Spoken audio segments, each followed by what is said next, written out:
pero le hemos pedido a la doctora María Amparo Casar, y aprovechando al maestro Leo Zuckerman, que está también aquí presente y pendiente, pues que le entremos a otra mesita rápido para que usted y a mí nos quede todos muy claro qué hay atrás de lo que se está ahora jugando políticamente en este cambio sin duda trascendental. Doctora Casar, ¿cómo estás? Buenas tardes. Muy buenas tardes, Pepe, qué gusto. Leo, el María Amparo. segundo martes Leo, que nos toca juntos, ¿eh? María Amparo, un gusto, Pepe. No está armada la mesa. No, que quede claro. Esto es una propuesta de Leo con María Amparo, de María Amparo con Leo, Sí. y yo precisamente estoy aquí nada más para servirles, nada más de adorno, porque yo lo que quiero es escuchar a ellos que analicen lo que se está debatiendo. ¿Quién quiere empezar? Pues no, Pepe, no florero, porque acabo de ver, aunque estuve escuchando con atención la locución que hizo frente al ejército el presidente, pero en tu página de internet remarcas que el general Sandoval apoya la transformación, no dice la cuarta transformación, pero vaya, la transformación.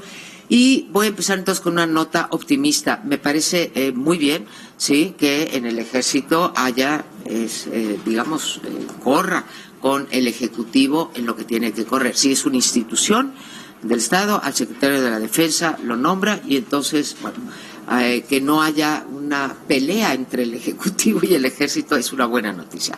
Segundo, llama la atención que la Comisión Nacional de Derechos Humanos, son los tres temas que les planteo, Pepe, Leo, que haga un llamado explícito al Poder Legislativo para revisar los dos dictámenes que han mandado de sendas iniciativas de Moreno, la una respecto a la Guardia Nacional y la de los delitos, y la otra, ¿no? la de los delitos que merecen o no prisión preventiva.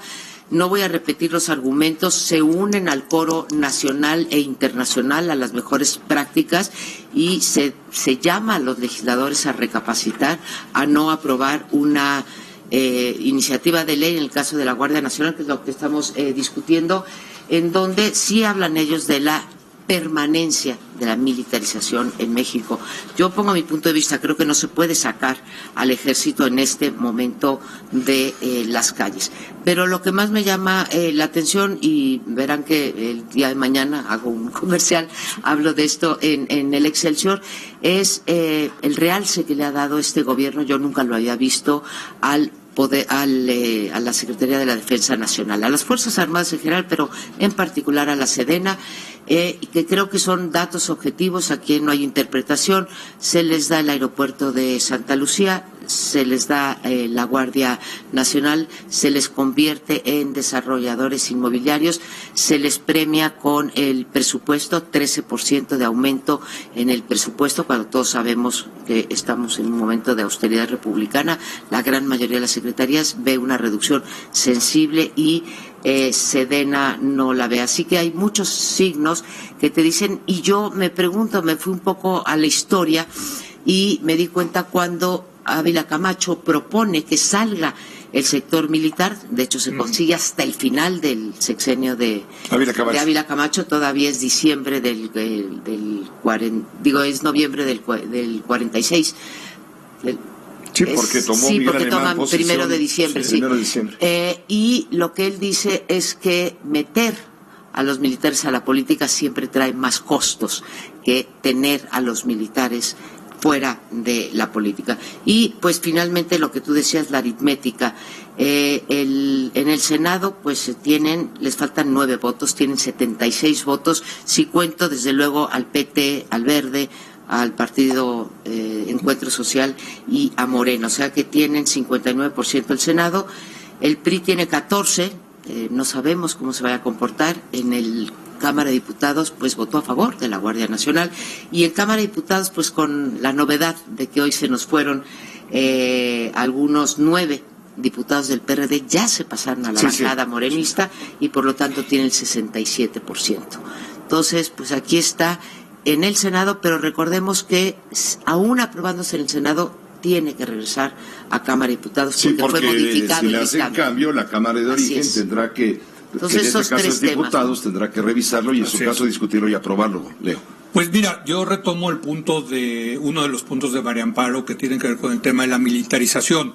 Primero decir que yo no tengo nada en contra de las Fuerzas Armadas de México, yo creo que cumplen su papel, pero sí me parece que como alguien que está convencido en las virtudes de la democracia liberal, de la República Civil.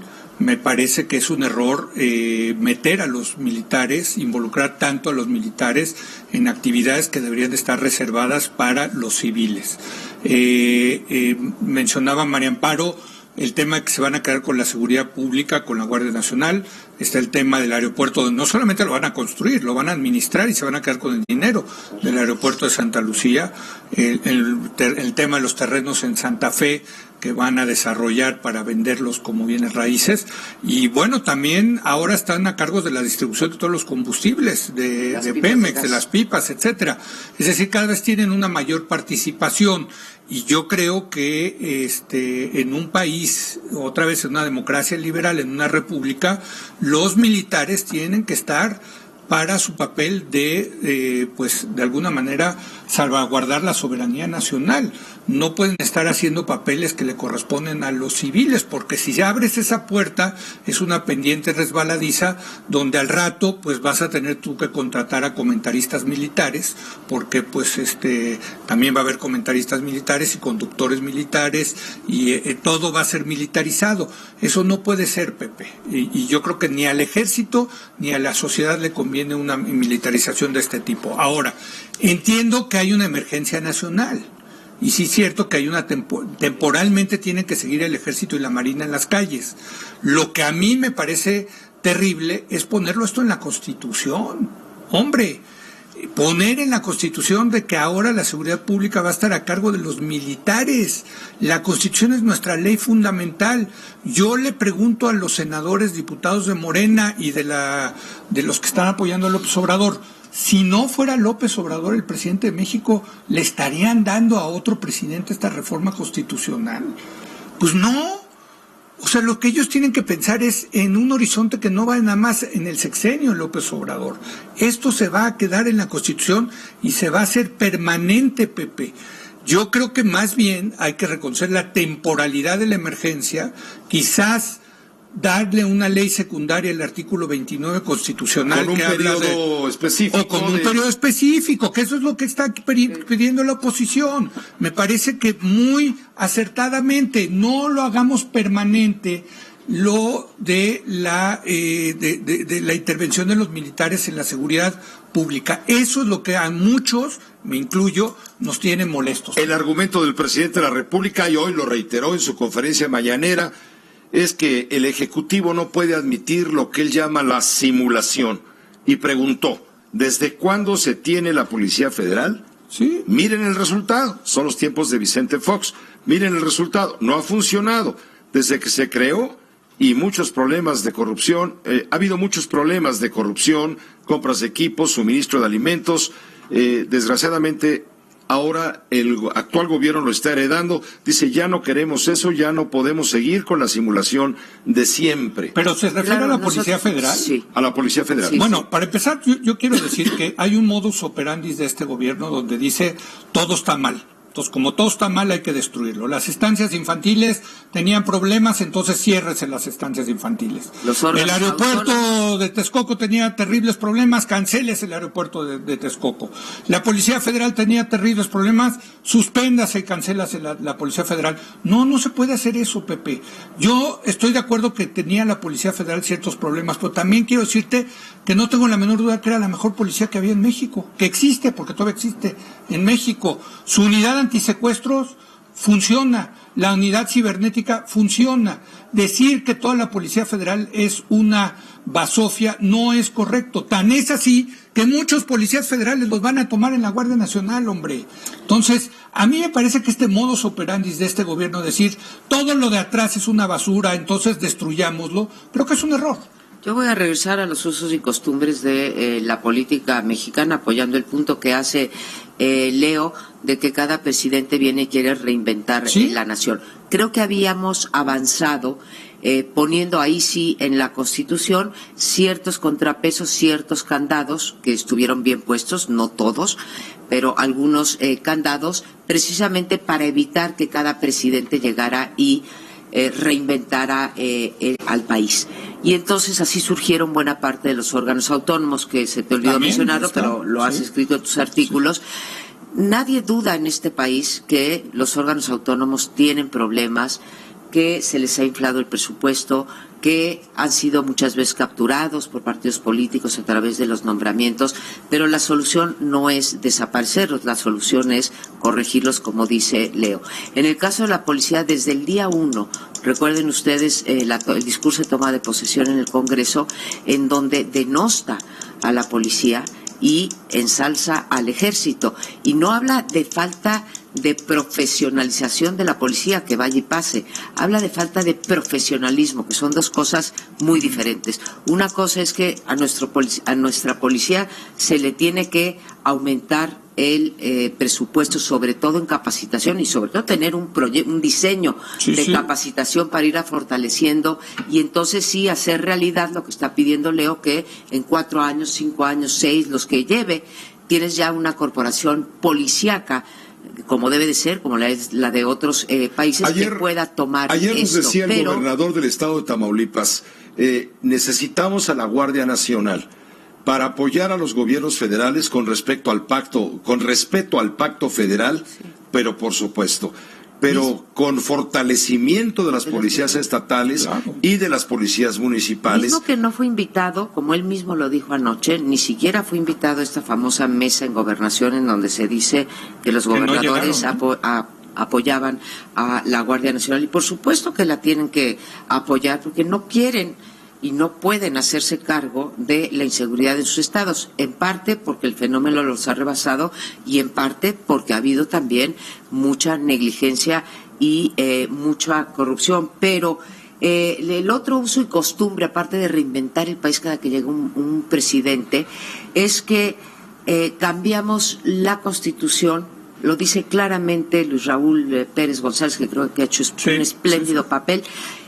¿Que no podemos legislar al margen de coyunturas o agendas políticas? Pues no. Por eso apoyo lo que está diciendo Leo. Basta una ley que cree la Guardia Nacional sin tener que meter en la Constitución esta cosa que yo sí llamo, militarización. Llamo yo y llaman los organismos internacionales. Sobre eso dice López Obrador hoy. Hay organizaciones que plantean que habrá militarización del país. Dice, no es lo que nos proponemos. Lo que queremos es garantizar el respeto a los derechos humanos y el control del uso de la fuerza. No dudo es un cambio, y hemos hablado con claridad de que se van a respetar los derechos humanos, de que va a haber un control en el uso de la fuerza. Hemos hablado de que existe una actitud de cambio en las prácticas que por las características anteriores se llevaron a cabo tanto en la Marina como en el Ejército. Hay una actitud muy sensible de atención a la población, de ayudarnos a resolver el problema de la inseguridad y de la salud. ¿Puedo decir en ese tema que hace un año, cuando era candidato López Obrador, no estaba diciendo eso, Es más, cuando hubo un problema ahí de un operativo de la Armada Marina, si no me equivoco, en Colima o Nayarit, acusó a los marinos de andar, pues de alguna manera, de violar los derechos humanos. Entonces, aquí pasó algo, porque esto no era una propuesta de López Obrador en la campaña. Todo lo demás podemos decir que lo prometió en la campaña y bueno, lo está cumpliendo. Pero aquí sí hubo un cambio importante y sí están militarizando al país, Pepe. Quieras o no, él dijo, y lo repitió varias veces, que él eventualmente iba a regresar a las Fuerzas Armadas a sus cuarteles. Y no, al revés, les está dando cada vez más poder. ¿Qué pasó? ¿Por qué? ¿Qué intención tiene López Obrador en esto? ¿Hay un tema político? ¿Quiere meter a las Fuerzas Armadas como parte de la coalición gobernante? ¿Quiere hacer parte del ejército, politizarlo? A mí me preocupa porque la historia política de México, sobre todo en el siglo XX, es muy importante, y lo decía María Amparo, el proceso de desmilitarización después de la Revolución Mexicana. El ejército mexicano viene de la Revolución Mexicana, y lo que vemos es cómo después de la Revolución se tardó mucho tiempo para desmilitarizar a la política mexicana y mantener a los militares donde deben de estar, que es en los cuarteles. Ahí deben de estar, lo demás deben de hacerlo los civiles. Así es en un régimen democrático y liberal y en una república como la mexicana.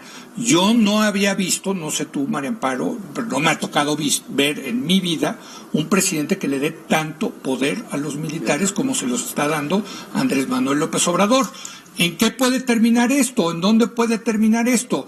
Bueno, tú le empiezas a dar más poder a los militares, y los militares pues les empieza a gustar el poder, porque también son humanos.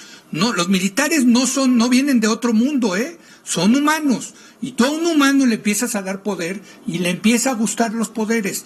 Y cada vez les empieza a gustar más el poder y cada vez les empieza a estorbar más los contrapesos. Esa es una ley humana. Y a mí no me gusta que las Fuerzas Armadas, que son los que tienen las armas, tengan ese poder.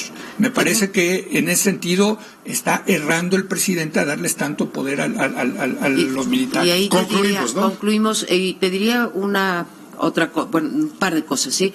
Primero, yo no dudo de las intenciones de López Obrador y de que nos diga se van a respetar los derechos humanos. Son cosas que no se pueden decretar, ¿sí? Si se pudiera decretar la ausencia de corrupción, pues estaríamos ya en otro lado, ¿no? Si se pudiese decretar que los militares o las policías, porque también lo han hecho, violaran los derechos humanos, estaríamos del otro lado. Pero hay muchas cosas que se construyen, no se decretan. Pero en el caso de los militares incluso, perdón que te interrumpa, pues están entrenados para matar. Sí. Ahora dicen que los van a entrenar de manera diferente. Bueno, pero los que lo entrenan o no, el militar está preparado para matar. Frente a la amenaza, él agarra y dispara. Para eso están entrados para la guerra, hombre. O sea, si son los militares los que van a entrenar a los policías, pues supongo que los van a entrenar, como dicen ellos, dentro de la disciplina militar, la capacitación militar, etcétera. Y la segunda cosa es, nos llevó, como bien dice Leo, mucho tiempo la desmilitarización de la política o la despolitización del ejército. Y ahora yo me atrevería a decir, sí, y creo que es válida la pregunta, si no estamos ante un cambio de paradigma, y un cambio de paradigma que se aleja, ¿sí?, de una democracia liberal. Lo que es más de una democracia sin adjetivos, diría yo. Las democracias no llevan, digamos, en su columna vertebral al ejército como el sostén de un gobierno. Una democracia sin apellido. Bueno, y el sin apellido más importante es sin apellido militar. Es que eso es lo importante, Pepe. Finalmente, yo creo que, una de las cosas por las que el PRI, con todos sus problemas que tuvo durante el siglo XX, pero que se distinguía de las dictaduras sudamericanas, es que aquí no teníamos un régimen militar, teníamos un régimen civil. A diferencia de Argentina, Brasil, Chile, golpes militares, muertos. Aquí también hubo sus excesos, pero nunca como lo ocurrido en Sudamérica con los regímenes militares. Leo, en México, y se le reconocía mundialmente a México precisamente por eso. En México nunca se ha interrumpido el orden constitucional desde 1936 y es el único país. El segundo es Costa Rica desde 1956 o 59, no recuerdo, pero nosotros tenemos un récord limpio, y quien no quiera ver que parte de la estabilidad que ha habido en México fue producto de este pacto cívico-militar de desmilitarizar la política, es que no ha leído la historia. Muchas gracias, María Amparo Casar. Gracias, Leo Zuckerman. Gracias, Pepe. Por ayudarnos a entender, a comprender y a contextualizar lo que ahora se está discutiendo en la Cámara de Senadores. Y ojo que no tenemos nada en contra de las Fuerzas Armadas, ¿no? Yo las respeto mucho. Leo, y que merecen un marco jurídico, que el poder civil está en deuda con los militares porque llevamos 12 años o 14 años sin darles ese marco jurídico que los protege y los respalda. Y si, lo merecen. Claro, y si los militares quieren meterse en la política, que renuncien a su profesión castrense y se metan a hacer política civil. Eso sí se vale, ¿no? Pues gracias a ambos. Gracias, buenas noches, sobre todo a usted que tiene atención en todos estos asuntos.